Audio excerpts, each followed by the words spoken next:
సభ్యులు ఒక పక్కన మద్దతు ఇస్తుంటే కేంద్ర బీజేపీ తాత్సారం చేస్తుంటే నూతనంగా నియామకం ద్వారా తెలంగాణ రాష్ట్ర అధ్యక్షుడిగా మారిన రామచంద్రరావు గారు మీరు ఎలా చేస్తారు, మీరు హామీ ఇచ్చుకుంటే మీరే చేసుకోండి, లేకపోతే ముస్లింలను రిజర్వేషన్ల నుంచి తొలగించండి అని చెప్పి వితండవాదం చేస్తున్నాడు. ఇవాళ బీజేపీకి ఒక రాజ్యాంగం, కాంగ్రెస్ పార్టీకి ఇంకొక రాజ్యాంగం లేదు. డాక్టర్ బాబాసాహెబ్ అంబేద్కర్ గారు ఇచ్చిన రాజ్యాంగం దేశ ప్రజలందరికీ ఒక్కటే. ఆ రాజ్యాంగానికి లోబడే ఈరోజు రిజర్వేషన్లు పెంచాలి అని అంటున్నాం.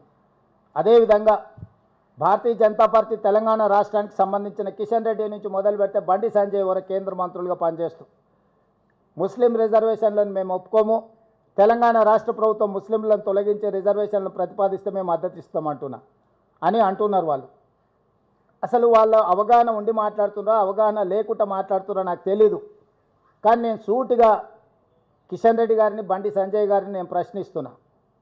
నరేంద్ర మోడీ గారు జన్మించిన రాష్ట్రం గుజరాత్, నరేంద్ర మోడీ గారు ప్రాతినిధ్యం వహిస్తున్న రాష్ట్రం మహారాష్ట్ర.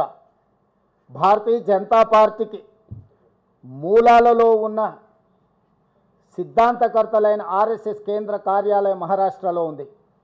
ఈరోజు గుజరాత్లో, ఉత్తరప్రదేశ్లో, మహారాష్ట్రలో 40-50 సంవత్సరాల నుంచి ముస్లిం రిజర్వేషన్లు అమలు జరుగుతున్నాయి.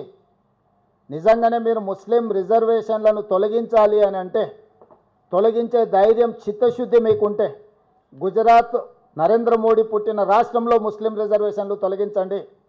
ఈ దేశ ప్రధానమంత్రిగా, పార్లమెంట్ సభ్యుడిగా ప్రాతినిధ్యం వహిస్తున్న ఉత్తరప్రదేశ్లో మీరు ముస్లిం రిజర్వేషన్లను తొలగించండి. మీ ఆర్ఎస్ఎస్ కేంద్ర కార్యాలయం మహారాష్ట్రలో మీరు ముస్లిం రిజర్వేషన్లను తొలగించి అప్పుడు తెలంగాణ రాష్ట్ర ప్రభుత్వానికి మీరు సూచన చేయండి. మేము 3 రాష్ట్రాలలో రిజర్వేషన్లు తొలగించినాం, తెలంగాణ రాష్ట్రంలో కూడా తొలగించాలని చెప్పి వాళ్ళు మాట్లాడితే అర్థం ఉంటుంది. వితండవాదం చేయడం ద్వారా వాళ్ళు సాధించేది ఏం లేదు. ఇది ముస్లిం రిజర్వేషన్లను అడ్డుకోవడానికి చేస్తున్న కుట్రగానే మేము భావిస్తున్నాం తప్ప ఇంకొకటి కాదు. నిజంగానే భారతీయ జనతా పార్టీ అమిత్ షా గారు ఒక మాట చెప్పారు, కొన్ని దశాబ్దాల క్రితం నుంచే మేము ముస్లిం రిజర్వేషన్లు అమలు చేస్తున్నాం గుజరాత్లోని ఒక ఇంటర్వ్యూలో. మరి ముస్లిం రిజర్వేషన్లు అమలు చేస్తున్నాం, భవిష్యత్తులో మేము అమలు చేస్తామని చెప్పిన అమిత్ షా గారిని భారతీయ జనతా పార్టీ నుంచి సస్పెండ్ చేస్తారా?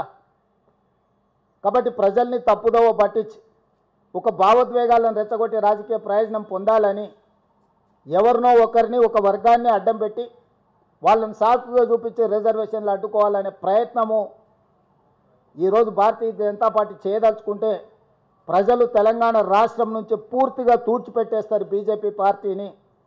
అందుకే ఈరోజు ఇట్లాంటి వితండవాదాలకు తావివ్వకుండా తెలంగాణ రాష్ట్ర ప్రభుత్వం అమలు చేయదలుచుకున్న 42% స్థానిక సంస్థల ఎన్నికల్లో రిజర్వేషన్ల బిల్లును కేంద్ర ప్రభుత్వం తక్షణమే ఆమోదించడం ద్వారా బలహీన వర్గాలకు అండగా నిలబడుతున్నామని వాళ్ళ పట్ల అభిమానాన్ని ప్రకటించుకోవాల్సిన అవసరం ఉంది.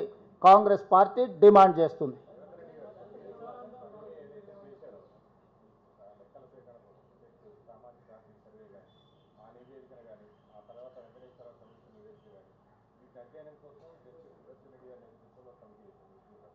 వాళ్ళు కూడా స్టడీ చేసే వీటిని కూడా